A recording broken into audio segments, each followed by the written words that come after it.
reacciones metabólicas o también puede llegar a perder agua bajo diferentes tipos de procesos. Y la otra parte que es la parte en sí del equilibrio ácido-base, por ejemplo el caso de las alteraciones, por ejemplo el caso de las compensaciones ácido-base, dependiendo de cuál sea la alteración primaria que se tenga.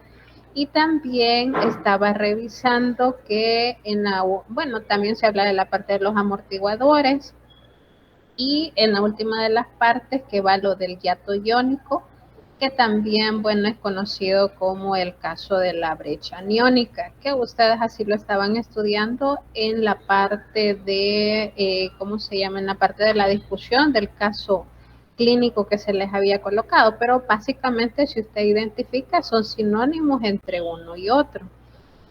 Entonces, bien, por acá les había colocado esto para que pudiésemos irlo trabajando.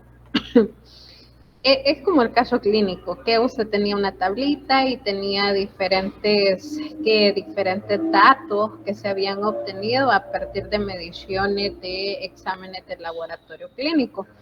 Entonces, por ahí podemos trabajar con esto, solo se lo voy a hacer un poquito más grande y vamos a ver si me deja escribir. Hacia aquí me deja escribir.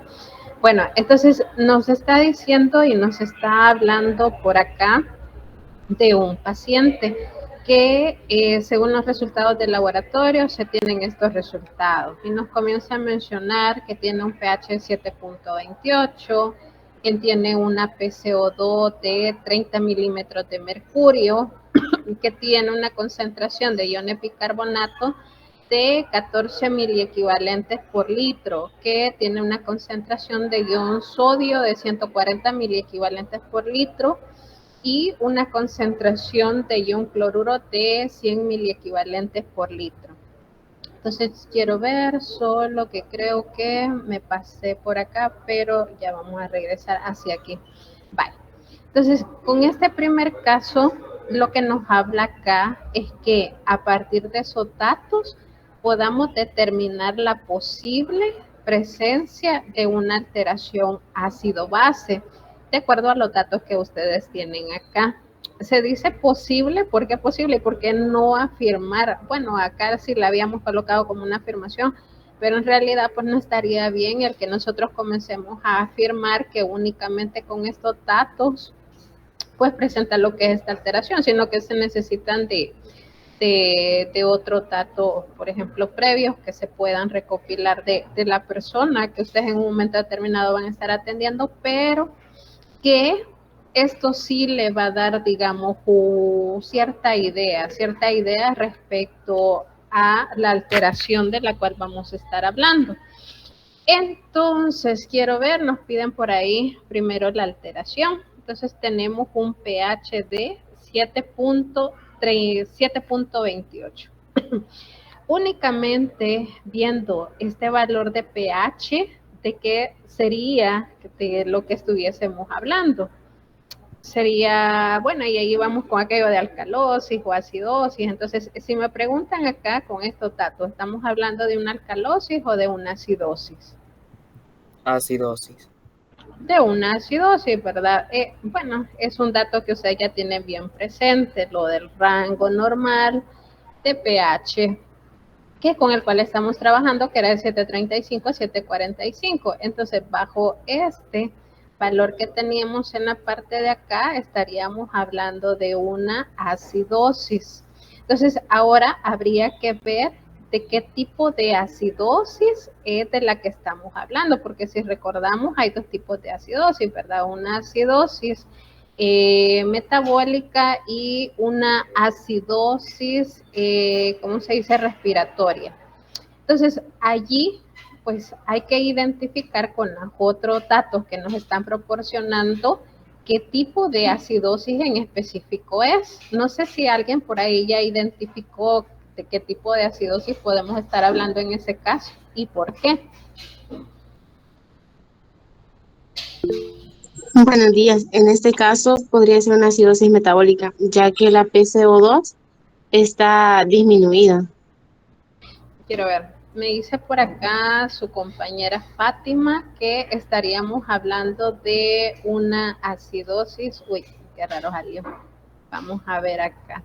Medio escrito, una acidosis metabólica. Una acidosis metabólica. Nos comenta ella de que porque el dato de la PCO2 está disminuido. Quiero ver. Está disminuido, me dice en la parte de acá. ¿Cómo saber si ese dato de PCO2 está variando? Bueno, ahí habría que recordar, podríamos decir la PCO2, el valor de PCO2 normal, que sería de 40, quiero ver, que es de 40 milímetros de mercurio. Entonces, tal como ella acaba de mencionar acá, bueno, está disminuido, la PCO2 está disminuido. Pero, ¿qué significaría? Significaría de que si está disminuida la PCO2, nosotros estamos expulsando o estamos eliminando lo que es CO2 porque está por abajo del valor normal de 40 milímetros de mercurio. Entonces, quiero ver algo en lo que ella sí tiene razón, es que es una acidosis metabólica. Pero ¿por qué sería una acidosis metabólica? Por la Porque si disminución pues, del bicarbonato. El 30 sería la compensación respiratoria, ¿no? sí, correcto, sí, lo que acaba de mencionar su compañero. Por acá nosotros tenemos el valor de la concentración de iones bicarbonato que son de 14 miliequivalentes por litro. Entonces, para hacer la comparación hay que tomar el valor de referencia, el valor promedio de referencia, que era de 24, quiero ver, son de 24 miliequivalentes por cada litro. Entonces, acá nosotros identificamos que está disminuida la concentración de iones bicarbonato, o sea, nuestro cuerpo está perdiendo iones bicarbonato. ¿Cómo lo sabemos? Por esa comparación con el valor de referencia de 24 miliequivalentes por litro. Entonces, si esto está disminuido, precisamente esto me va a dar pie a poder identificar que estamos frente a una acidosis metabólica. Entonces, estos 30 milímetros de mercurio que se miden del valor de PCO2, lo que a mí me está indicando es que es una respuesta compensatoria, y la respuesta compensatoria que se está obteniendo es a nivel pulmonar. Entonces, si nuestro cuerpo identifica una acidosis metabólica, pues va a comenzar lo que es a eliminar mayor cantidad de dióxido de carbono, y entonces al expulsar nuestro cuerpo mayor cantidad de dióxido de carbono de lo que normalmente tendríamos que tener precisamente, pues ahí estaríamos hablando de esa compensación. Entonces está habiendo una disminución de la PCO2, y eso básicamente, eso sería una acidosis metabólica debido a los datos que por ahí nos están proporcionando. Pero quiero ver, también podemos trabajar, también podemos trabajar. Supongamos que a usted, quiero ver, no le dan el valor de PCO2. Bueno, sí, puede ser que se lo dé o que no se lo dé. Pero también podemos trabajar con estas concentraciones en la parte de acá para poder identificar a qué se debe esa acidosis metabólica de la cual estamos mencionando, porque así como les decían en clases en la última parte, con esos iones que se pueden medir con la concentración de ion bicarbonato, concentración de ion sodio, concentración de ion cloruro, que pueden ser medidos a nivel de laboratorio, podemos identificar a qué se debe posiblemente esa alteración ácido-base de la cual estábamos hablando. Pero no sé, preguntarle a alguien de que si quedó claro por ahí la parte de por qué o cómo es que llegamos a la conclusión de que es una acidosis metabólica.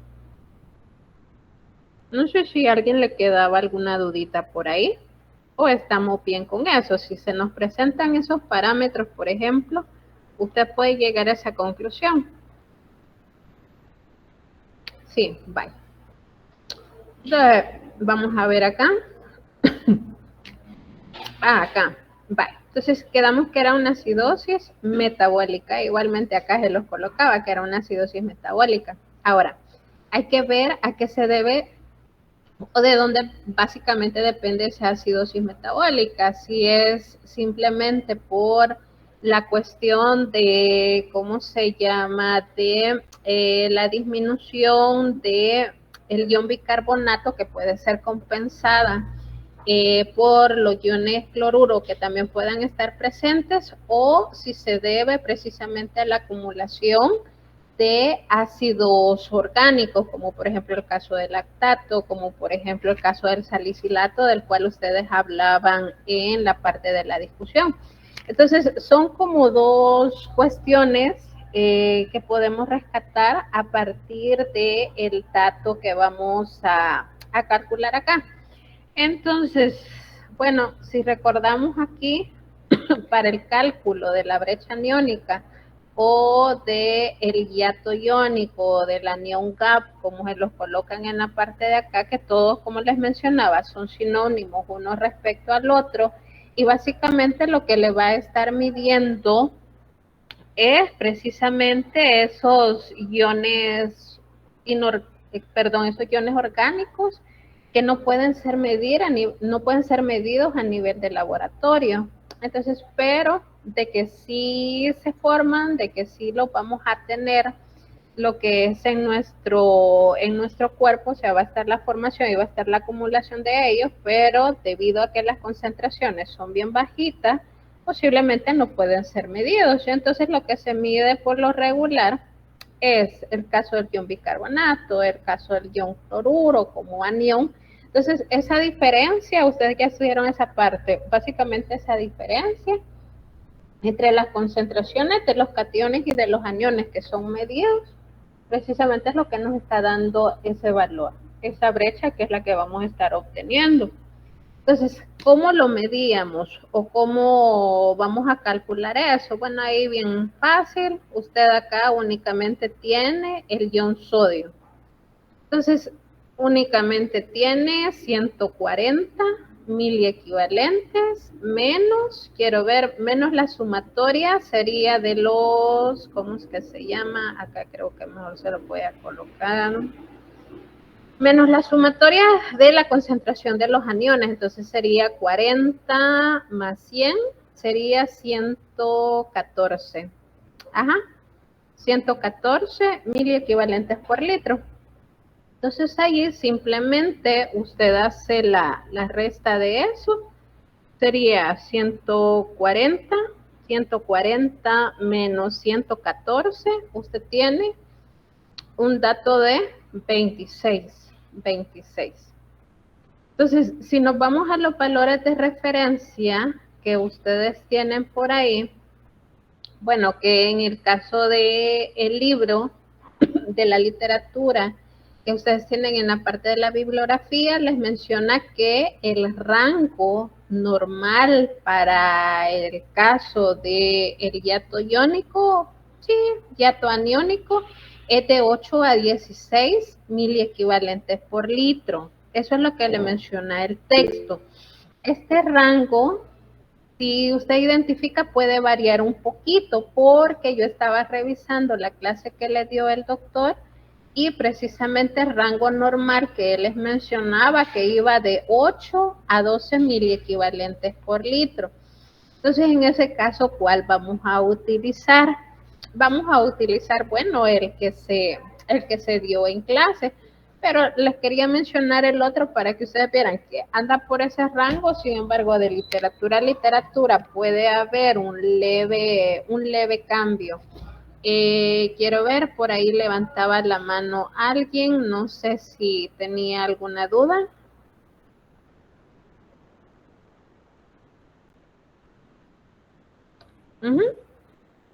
No, bye.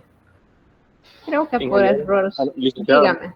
Hola, dígame. Yo tenía una duda con eso porque precisamente en las bibliografías cambia y por ejemplo hay una de las bibliografías en las que menciona que el rango normal es de 10 a 20 y por ejemplo en la discusión, en la guía que se nos dio decía de 10 a 16 o de 12 a 16 si no me equivoco. Entonces, ¿cuál se va a ocupar?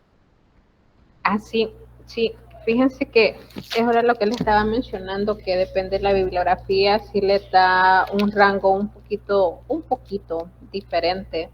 Desconozco el hecho porque algunas bibliografías toman un dato y toman otro. Para mí que tendría que, ya que estamos hablando de cuestiones médicas, tendría que haber una homogenización en cuanto a los rangos que se van a tomar. Pero bien, eso luego se lo van a dar. La cuestión y la pregunta suya es ¿con cuál vamos a trabajar? Bueno, vamos a trabajar con el de la clase. Con el de la clase que les menciona que iban de 8 a 12. Solo déjenme revisar si efectivamente así se los mencionaban. Porque quiero ver. Pero igual en este caso está bien elevado. Vamos a revisar. Si no me equivoco, si era de 8 a 12. Sí, de 8 a 12. Dice de 8 a 12 mil equivalentes por litro. Y en Linda Constanzo, que está de 8 a 16. Entonces, para fines de evaluaciones, por lo menos para esta materia, sí estaríamos trabajando en el rango de 8 a 12. José, para que lo anoten por ahí. Igual, Gracias, licenciada.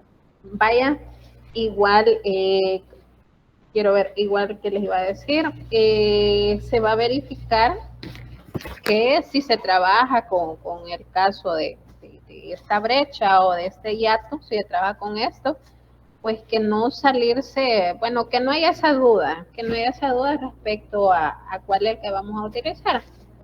Ahí vamos a ir revisando de que si ya los valores pues vayan dando un poquito, digamos, más alto, más bajo de lo que podríamos tener. Bueno, no más bajo, porque en realidad fisiológicamente en algunos momentos, esa baja en la concentración de ion bicarbonato, como le mencionaba, se le está compensando concentración de ion cloruro.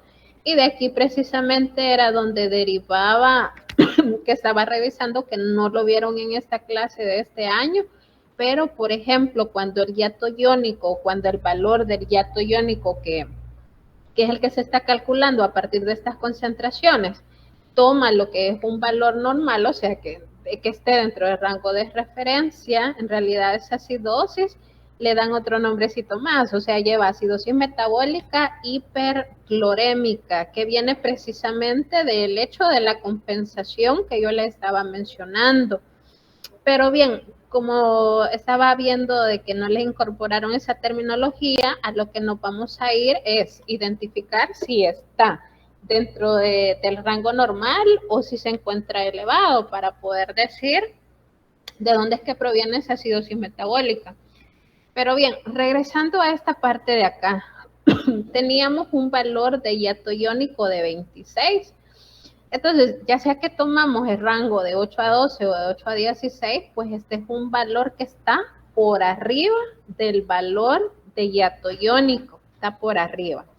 Entonces, para revisar esa parte y para poder identificar, bueno, el tipo ¿cómo se llama? De dónde es que proviene esta alteración, pues ustedes se pueden ir, quiero ver, a la página 318 de Linda Constanzo. En el caso de esta página, a ustedes les dividen en dos. Les dice, si hay un aumento en el hiato aniónico, si hay un aumento de hiato aniónico, o sea que esté por arriba de ese rango normal, esa acidosis metabólica va a provenir de la acumulación de aniones orgánicos, va a provenir de la acumulación de aniones orgánicos. Y ahí puede entrar todo lo que le estaba mencionando, el caso del lactato, el caso de los, ¿cómo se llama? De los aniones que provienen de los cuerpos cetónicos, el beta hidroxibutirato, de los cuales ya hemos mencionado, o algún otro anión orgánico que podamos tener presente en lo que es nuestro cuerpo debido a diferentes causas. Y si el hiato aniónico es normal, quiero ver, ajá, cuando el hiato aniónico es normal, o sea que se encuentra dentro de ese rango normal, ese rango de referencia, la disminución en la concentración de iones, bueno, básicamente esa disminución en la concentración de iones bicarbonato, pues va a ser compensada, así como les mencionaba, por los iones cloruro. Entonces, básicamente, pues ahí habría una disminución de pero a la misma vez va a estar compensada. Por eso es que cuando ustedes toman el valor, cuando ustedes hacen el valor, bueno, esa pequeña diferencia, ustedes lo van a ver dentro de ese rango. Entonces, en este caso que tenemos el valor de 26, que está arriba del valor de referencia, pues sería una acidosis metabólica con aumento de hiato aniónico, con aumento de brecha aniónica, que se debe precisamente a la acumulación de iones orgánicos. Entonces, hay que ver de las cuales de las dos depende. Sí, eso es lo que podemos rescatar de esa parte, pero no sé si alguien tenía algún tipo de duda.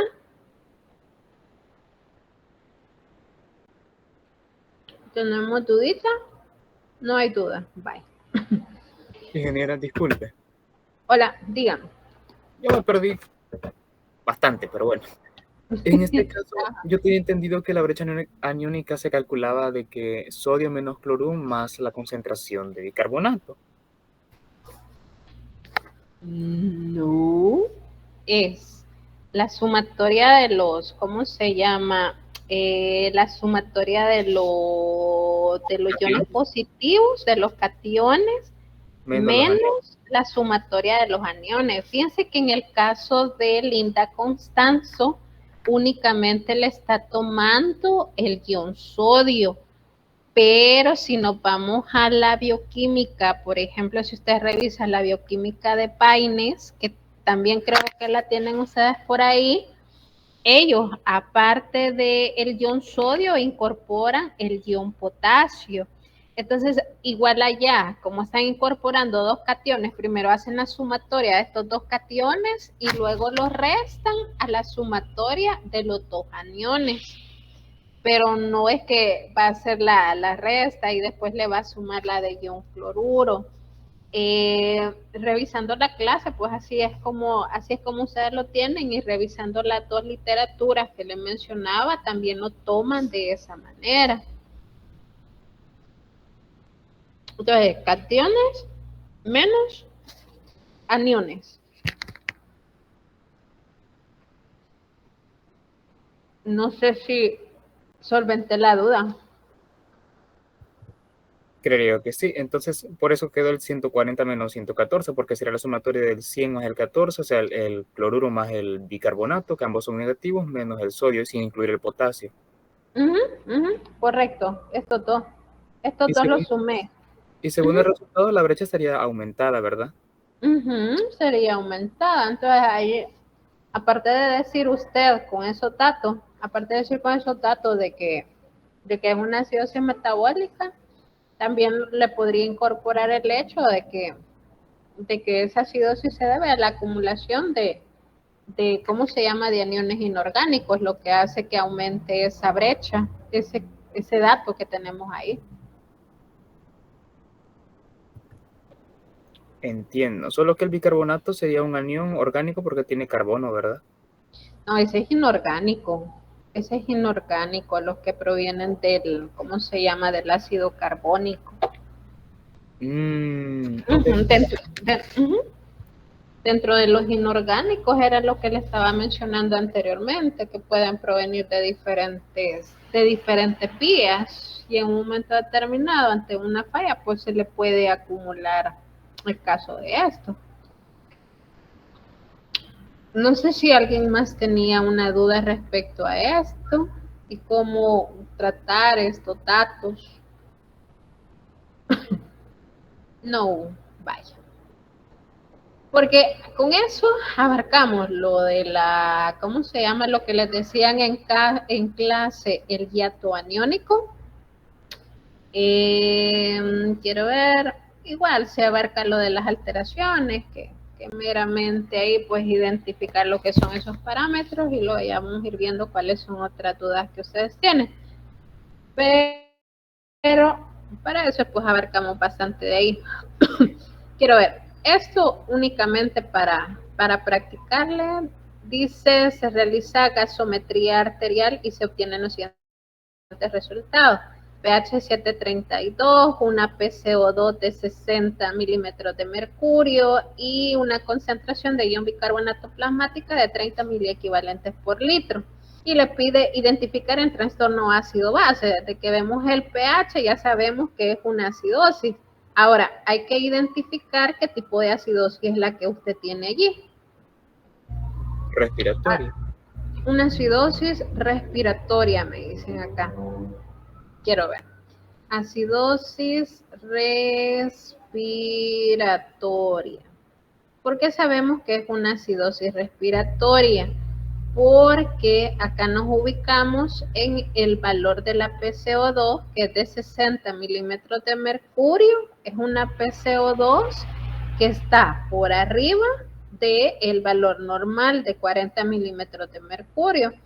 Entonces, si tenemos una mayor PCO2, eso quiere decir que estamos reteniendo dióxido de carbono y entonces este dióxido de carbono luego experimenta el caso de los dos equilibrios para la generación de iones hidrógeno y esto es lo que provoca que haya una disminución en los valores de pH que tenemos acá. Una acidosis respiratoria. Y luego ahí se explica cuál es el mecanismo de compensación. Bueno, si en este caso vemos que la concentración de ion bicarbonato, que es la que se ha obtenido de manera experimental, es de 30 miliequivalentes por litro, está por arriba del valor normal de ion bicarbonato plasmático, que es de 24 miliequivalentes por litro. Entonces, esto sería nuestro mecanismo de compensación, o sea, sería la compensación que se tendría ante la acidosis respiratoria. Sería un mecanismo de compensación renal que estamos obteniendo. Y bueno, eso es la parte de identificación. Entonces usted con meramente esos valores puede decir rápidamente qué tipo de trastorno primario ácido-base es el que usted tiene y cuál sería el mecanismo de compensación. Y el caso de los hiatos, pues que lo que le está ayudando es para identificar qué tipo de acidosis metabólica es la que usted tiene. No sé si alguien tenía alguna duda respecto al manejo de estos datos. Yo creo que ustedes ya son expertos en eso, entonces ya no les va a dar inconveniente alguno. Pero no sé. Ustedes me dicen.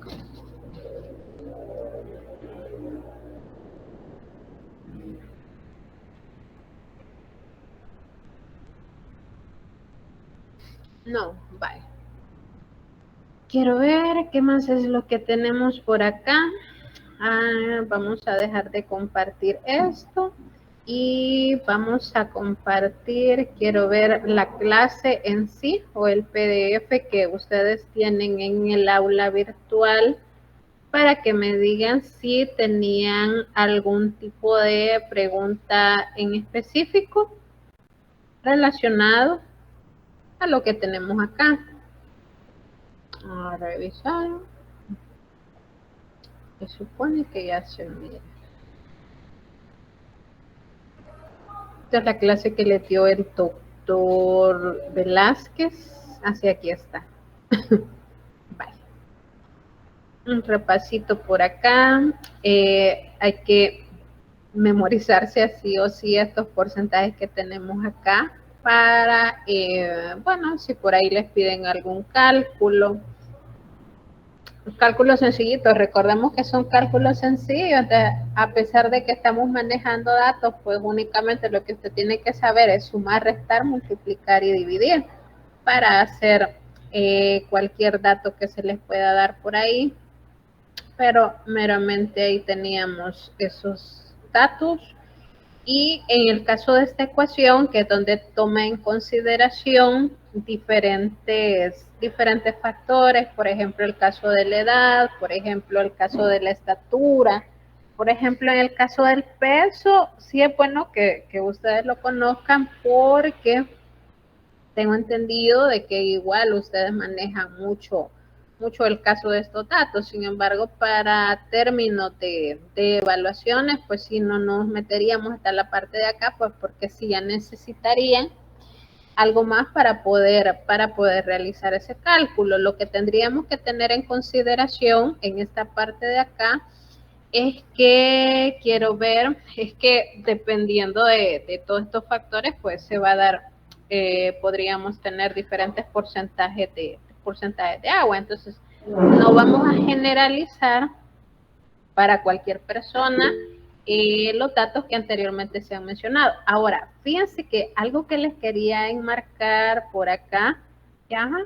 algo que les quería enmarcar por acá, es que a pesar de que ustedes tengan rangos, por ejemplo, en el caso de las literaturas, les da rango de porcentajes de, digamos, de agua corporal, que va del 60 al 70% en algunas de las bibliografías, o del 70 al 80% en otras bibliografías. En realidad, lo que vamos a manejar como dato principal o como dato promedio que vamos a estar, digamos, evaluando, pues son precisamente los datos que tenemos aquí.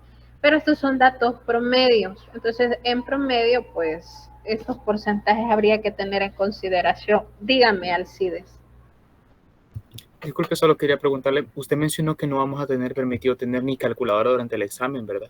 No. O sea que no habrían de esos ejercicios en los que se nos pedía calcular como el pH de ciertos ácidos. No, esa parte, fíjense que ya esa parte ya no.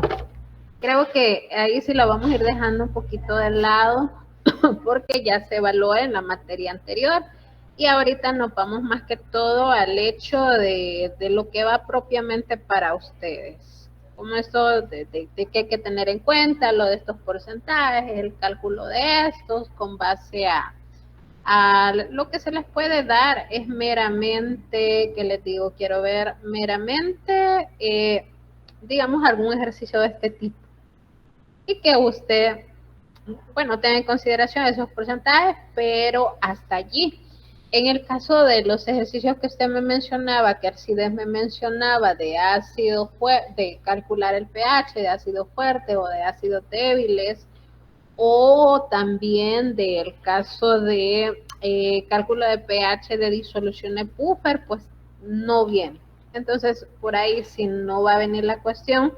Sin embargo, pues era necesario que ustedes recordaran el hecho del funcionamiento de los buffer, y para poder recordar cómo es que los buffer van a estar funcionando, amortiguando ya sea iones hidrógeno, pues no, ¿cómo se llama? En realidad, pues no se les va a estar evaluando cálculos de ese tipo. No sé si tenía otra duda, pregunta.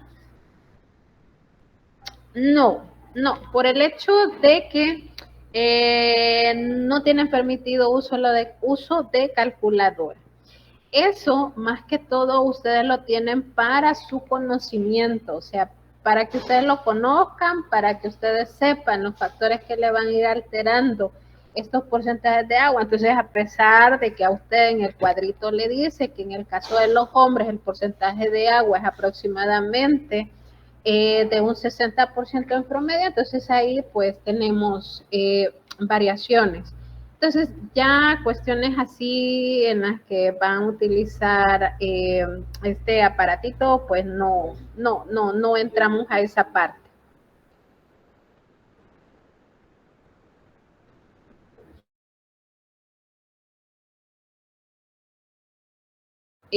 No sé si alguien más tenía otra duda.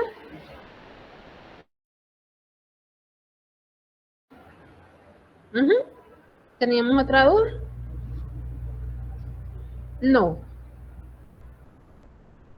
Sí, no, sí. Creo que no. Bye.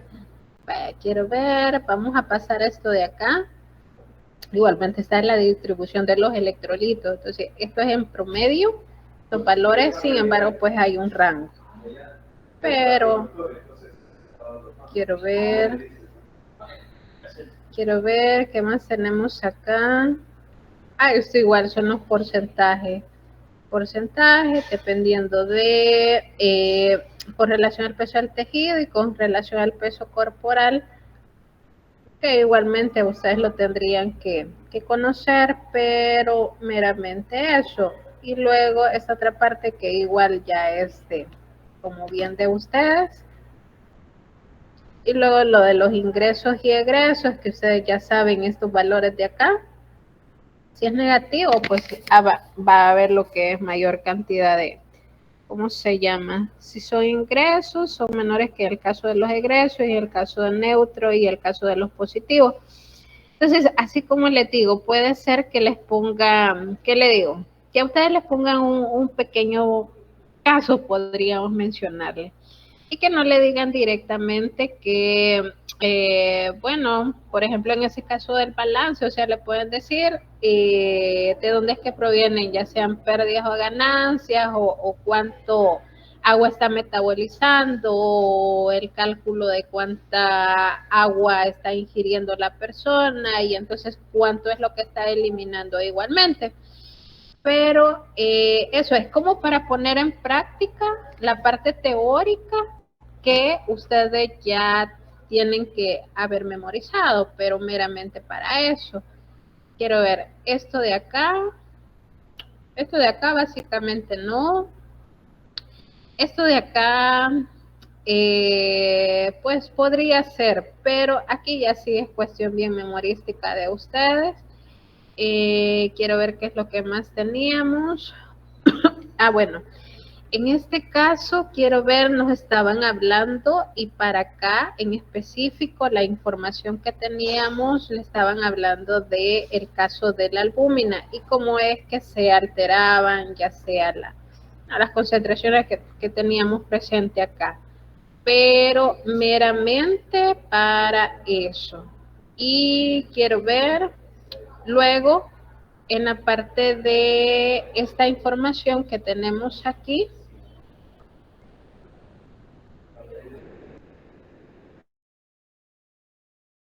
Vaya. En el caso de esta información que tenemos en la parte de acá también hay que tomarla en consideración. ¿Por qué? Porque lo que le estaban mencionando eran las diferentes fuentes de donde pueden provenir los ácidos. Los ácidos que se pueden generar en nuestro cuerpo, y eso es igual, ustedes ya lo estudiaron, pero por ejemplo el caso del ácido carbónico, que en el caso del ácido carbónico su literatura les menciona que es considerado como un ácido volátil por aquello de que puede generar lo que es el CO2, genera dióxido de carbono, el cual puede ser expulsado a través de la respiración.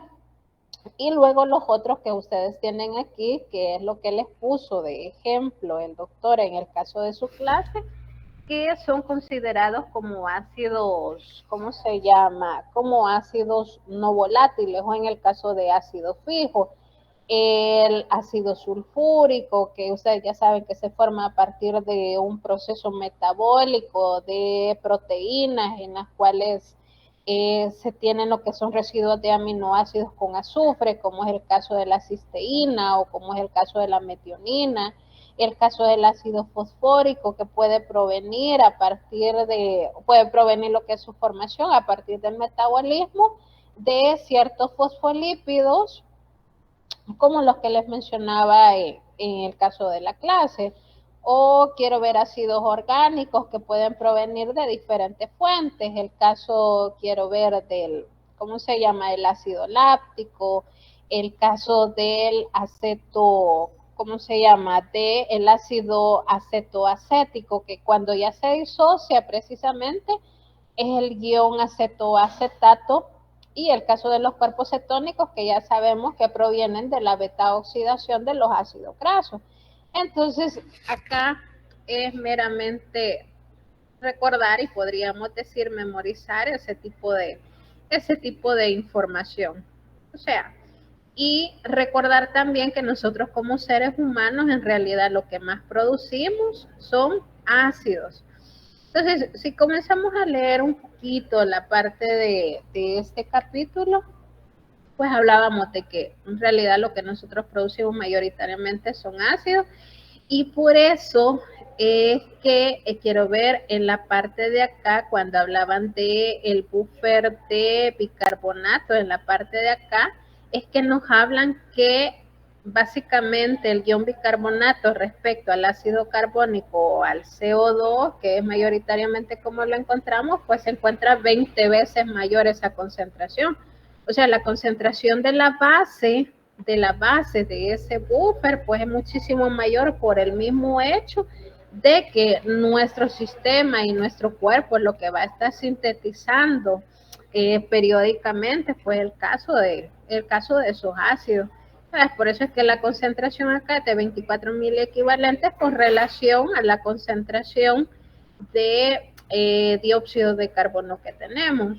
Entonces, eso, recordar de que porque este es el buffer de mayor importancia a nivel extracelular, y eso era básicamente por la regulación a nivel pulmonar del dióxido de carbono. Entonces, mediante la eliminación o la retención de CO2 es porque precisamente vamos a estar regulando, y de ahí precisamente de donde viene esta importancia que presenta el caso del buffer.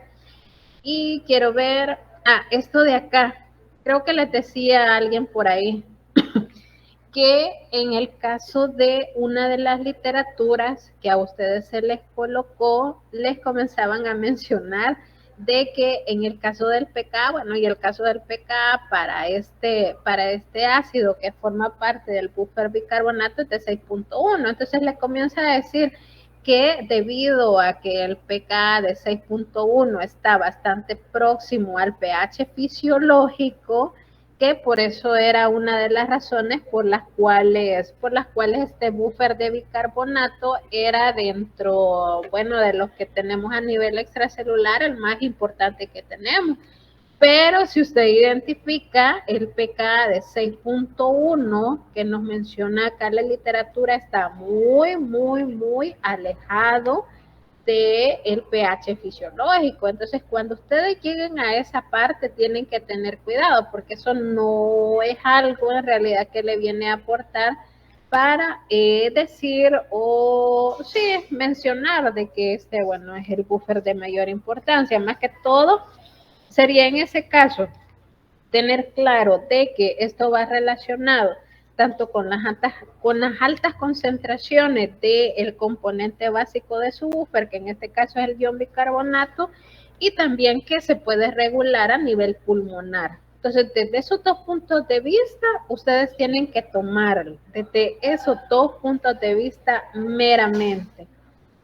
Quiero ver, esa aclaración se las quería hacer para que no se vayan a confundir, porque sí hay una literatura que lo menciona como tal, pero es de tomarme únicamente las otras dos consideraciones que yo les estaba mencionando.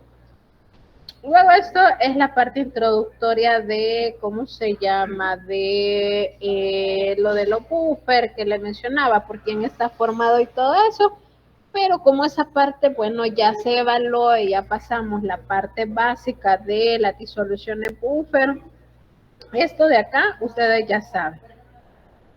Quiero ver, venimos acá, luego lo del fosfato, ion hidrógeno fosfato, ion monofosfato o monofosfato disustituido, fosfato disustituido, que es el que tenemos acá, que igual lo encontramos de manera extracelular, pero el de mayor importancia fue el caso del otro.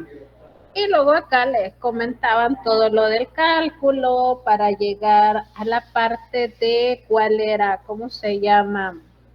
¿Cuál es la relación de concentración? De ahí precisamente ese 3.98 que ustedes lo realizaron en el laboratorio, o sea que ustedes en el laboratorio no, en la parte de la discusión que ustedes lo realizaron de manera matemática, les dice que está presente en una relación de 4:1. Entonces, es completamente diferente acá la relación de base a ácido con respecto al caso del ion bicarbonato. Entonces, por ejemplo, Por eso y por ese caso, pues que precisamente el ion bicarbonato, bueno, el caso del amortiguador de bicarbonato es mayormente utilizado por nuestro cuerpo que en el caso de el, ¿cómo se llama?, del buffer fosfato. Podríamos decir por esa relación, por los niveles de concentración de plasmática que tenemos, y eso únicamente. Quiero ver qué más tenemos por acá. Bueno, aquí les comienzan a hablar de que las proteínas también pueden actuar como se llama, como amortiguadores debido a los grupitos que tenemos en la parte de acá, que de esto precisamente les hablaban en la parte de aminoácidos, que en el caso del grupo amino o el caso del grupo carboxilo, pues pueden actuar ya sea como ácido, como base, dependiendo precisamente del pH con el cual estemos trabajando. Y cada uno de estos residuos de aminoácidos que intervienen en la disociación para precisamente llegar y tener esa función de amortiguadores o de buffer, pues viene relacionado con un valor de pKa. Entonces, estos valores de pKa a usted le está indicando, por ejemplo, en estos dos casos le hacían la comparación en el caso de una proteína en específico que es la hemoglobina. Entonces, por ejemplo, acá le decía, se le establecen dos sistemas buffer.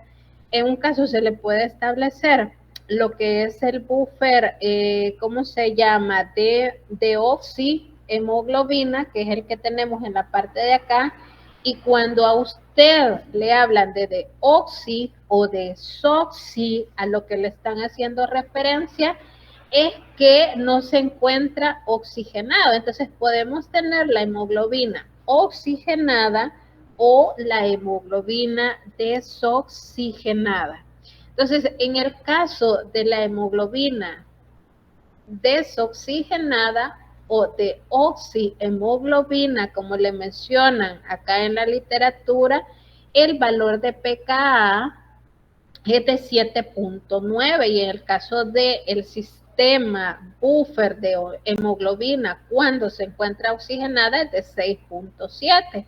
Y aquí le hacían la comparación de 7.9 a 6.7, el pKa que se encuentra más próximo al pH fisiológico es el pKa de la deoxihemoglobina. Entonces, si les hacen esa comparación y, por ejemplo, les preguntan cuál de estos dos amortiguadores es más eficiente al pH fisiológico, sería este de acá, precisamente por esa proximidad.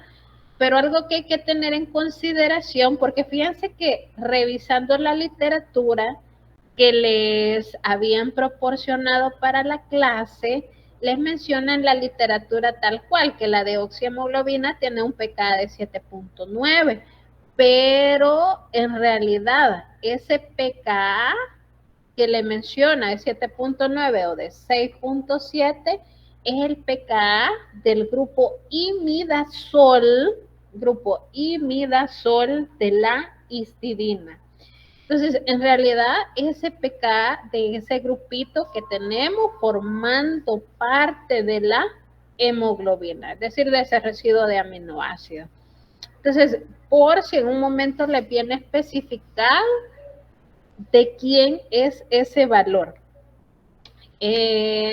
Así que eso es algo que hay que tomar en consideración, recordar en cuál de los dos casos es más eficiente, ¿sí? En cuál de los dos casos es más eficiente y, bueno, precisamente de quién en específico ese valor de pKa. Quiero ver eso. Vamos a ver qué es lo que mapearon. Esto es igual, lo del sistema pulmonar y los mecanismos de regulación renal, que era igual lo que ustedes estudiaron. Fíjense que acá está un poquito diferente porque si ya revisaron la parte de la literatura, en el caso de la fisiología, se los menciona como dos mecanismos únicamente. Uno de ellos que es el, ¿cómo se llama? El de la reabsorción del ion bicarbonato, que teníamos el diagrama de esta célula renal, y en el caso también de la, ¿cómo se llama? De la eliminación o de la excreción de iones hidrógeno, ya sea en forma de ion amonio o ya sea en forma de ácido titulable, que como ácido titulable ustedes habrán estudiado que es de manera de fosfato que precisamente se da.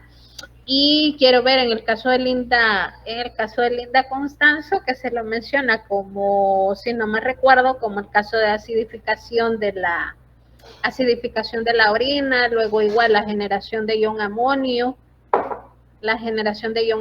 y el caso de la reabsorción de iones bicarbonato. Pero quiero ver si hay tener en consideración ambos casos.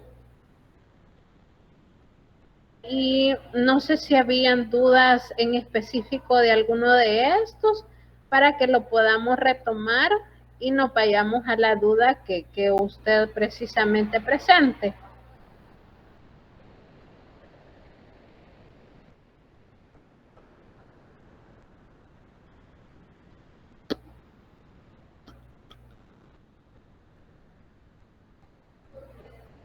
Ingeniera, Hola, digan. yo que tenía una duda, pero con respecto a lo del porcentaje de agua corporal. Ajá, dígame. Solo pedir la explicación del por qué se menciona que los lactantes o los adultos en general suelen tener más agua corporal que los ancianos. Esa disminución por qué se da. Yo tenía entendido que era porque como en bebés, ¿no?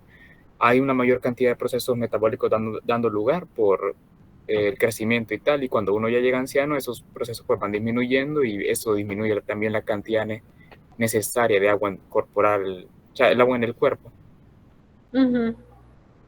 Sí, esa es una de las razones que bien se podría tomar en consideración en ese caso. Sí, ya no sé, ¿cómo se dice? Para muchos de los procesos, pues ya no se suelen desarrollar de la manera más idónea. Igualmente está relacionado con la masa, está relacionado con cuestiones de masa muscular. Entonces, por ejemplo, en el caso ya de un anciano, pues su masa muscular es completamente diferente por ejemplo, en el caso de, quiero ver, por ejemplo, en el caso de que esos dos factores pudiesen estar relacionados con esos porcentajes de agua que tiende a presentar lo que es el ser humano. Entonces, cómo va variando a lo largo de la vida. Pero sí, tanto va relacionado con el porcentaje de tejido muscular como también meramente con cuestiones ya metabólicas que experimenta el ser humano.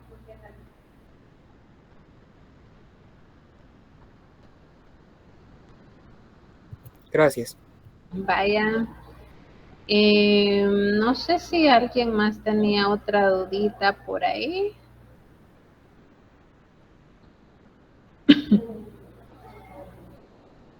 Si les piden hacer balance hídrico, ustedes ya saben cómo realizarlo. Ahí son sumitas por ahí las que ustedes tienen que realizar, sumas o restas. Y ahí se van con esta parte que igualmente ustedes tienen aquí. Pero meramente eso.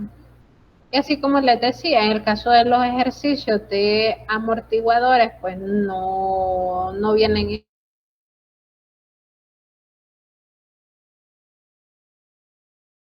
ejercicios de cálculo, más que todo en la identificación de, ¿cómo se llama?, de compensaciones, identificación de, quiero ver, del funcionamiento de amortiguadores, en la parte de las células renales también, las que ustedes estudiaron en difusión, conocer cómo es el mecanismo de acción o las reacciones que ustedes observan, por ejemplo, en cada una de estas. Vamos a ver, tener presente también el hecho, vaya, aquí, por ejemplo, nosotros tenemos esta célula que es la que les presentaban en el caso de la reabsorción de ion bicarbonato. Entonces, ¿qué posiblemente tenemos que tener presente acá? El lugar en el cual se lleva a cabo y el mecanismo precisamente de esa reabsorción, de dónde es que vienen las sustancias, por ejemplo, en el caso del ion bicarbonato, el ion hidrógeno, de dónde es que proviene, y que proviene precisamente de dentro de la célula de la disociación de ácido carbónico, que es el que se genera a su vez en la parte del lumen. Tener en consideración también que acá, como estamos hablando de células, bueno, todas las células tienen una membrana, entonces no todas las sustancias son capaces de atravesar esa membrana celular y solamente alguna de ellas. Entonces, en este caso específico de esta célula renal y de este mecanismo, que es el que tenemos en la parte de acá para el CO2 y para el agua, estos sí son capaces de poderse atravesar, porque en el caso del CO2, pues es una molécula no polar. Entonces, si recordamos, como nos decía la doctora en la clase de membrana celular, aquí básicamente lo que vamos a tener y formando parte de estas membranas, como que la base que tenemos son lípidos, y en el caso de los lípidos, estos por lo regular tienden a tener un carácter no polar. Entonces, todas aquellas sustancias que sean pequeñitas, como en estas dos moléculas pequeñitas, y aparte de ello, de que tengan cierto grado de no polaridad, pues son capaces de difundir. Sin embargo, cuando nos vamos a esta otra parte de acá, para que los iones hidrógeno puedan llegar hacia el lumen, para que puedan llegar y puedan atravesar la membrana, aquí sí ya se necesita de un sistema de cotransporte. Entonces, por ejemplo, acá hay un cotransporte en el cual tenemos acoplada la salida de iones hidrógeno con la entrada de iones sodio. ¿Por qué se da de esta manera? Porque la célula necesita mantener niveles, podríamos decir, niveles normales de los electrolitos que forman parte de la célula. Entonces, si yo acá está saliendo una especie con carga positiva, necesito de un mecanismo para que pueda ingresar, para este caso en específico, los iones sodio. Igualmente en la parte de acá, si usted se fija, entran iones potasio, salen iones sodio, y esto es con la ayuda de la ATPasa, que es una enzima que tenemos en la parte o a nivel de membrana de estas células del túbulo proximal. Y de esa manera, pues, así que hay que relacionarnos con esta parte de acá, en qué momento se necesita un cotransporte para que pueda darse ese movimiento, esa entrada o esa salida de las diferentes especies de las células renales, que son las que habíamos estado hablando en esta parte. Así que ahí hay que repasar un poquito eso, de cómo es que se lleva a cabo. Acá la misma historia, y en este caso que para la generación o para la excreción de ácido, ¿cómo se llama? De ácido en forma de ion amonio, que acá es un poquito diferente, porque si identificamos acá,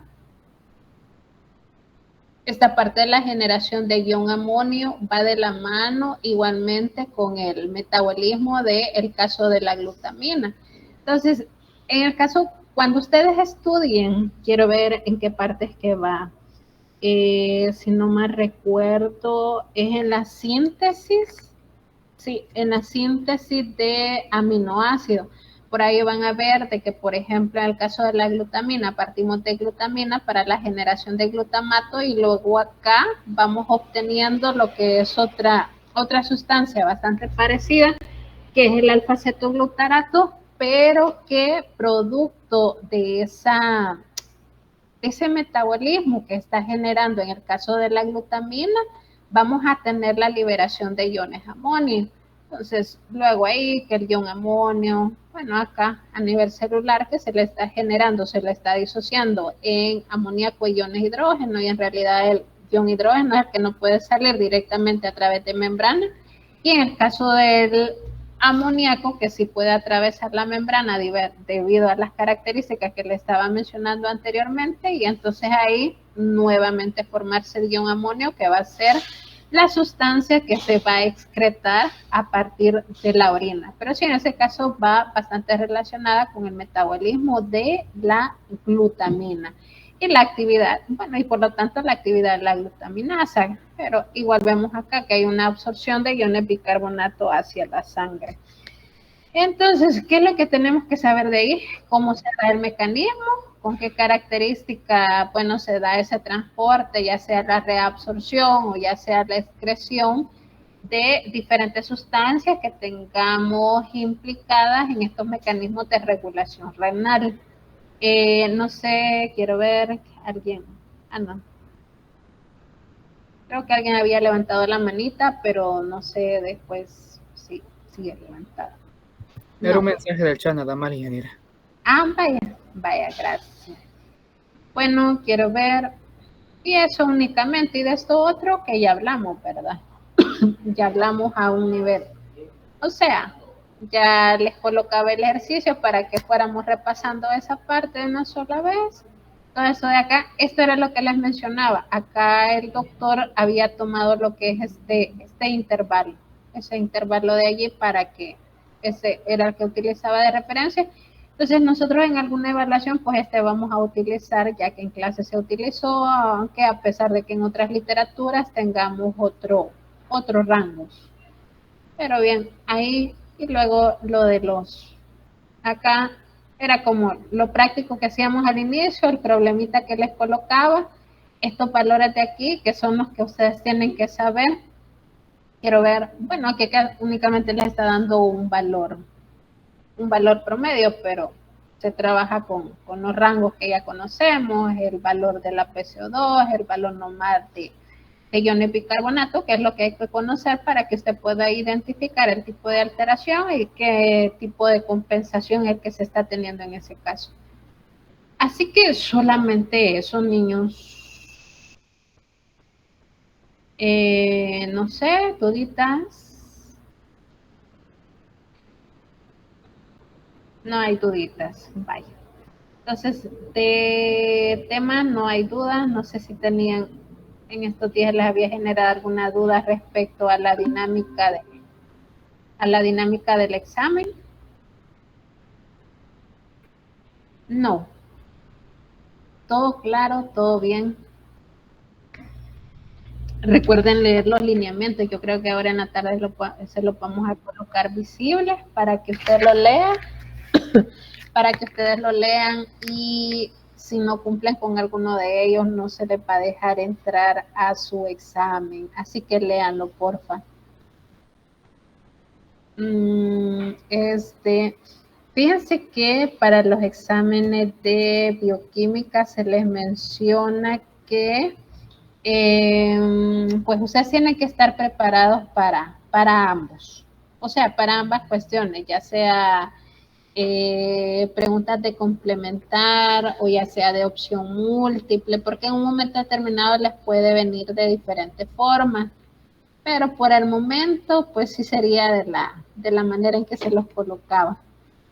Y dice si van a ser los mismos 40 minutos, si van a ser los mismos 40 minutos, ustedes tienen que venir 30 minutos antes, es decir, a las 6:30.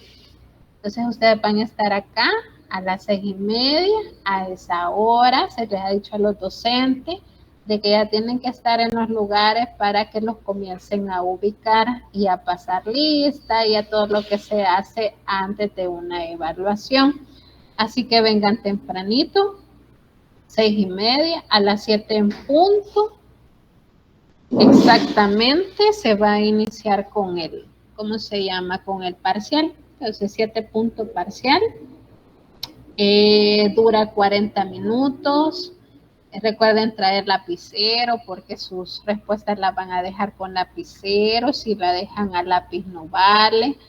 Recuerde que tanto va a rellenar una hojita de, ¿cómo se llama?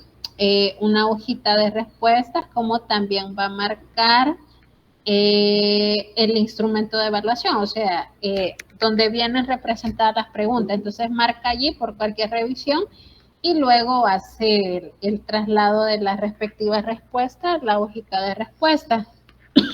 se les va a compartir un documento donde está la distribución de en qué locales corresponde a cada uno de ustedes. Si no se sube ahora por la tarde, que yo creo que ahora por la tarde se les va a subir mañana en la mañana. Cuando ya les digan los representantes, ellos les van a comunicar a ustedes, descargan el documento, revisan en cuál aula les corresponde y bueno, primero es asegurarse a dónde es que están esas aulitas para que el día del parcial pues no ande perdido y eso le consuma tiempo para llegar a su evaluación. Entonces revise esa parte y otro dato que tienen que tener en mente es el número de lista en el cual van a aparecer en ese documento. Fíjense que va a diferir un poquito del número de lista, de las listas de asistencia que se le están pasando en clases, porque, bueno, han estado retirando a algunos de sus compañeros, entonces eso hace que tenga una variación. Así que revisan cuál es el número de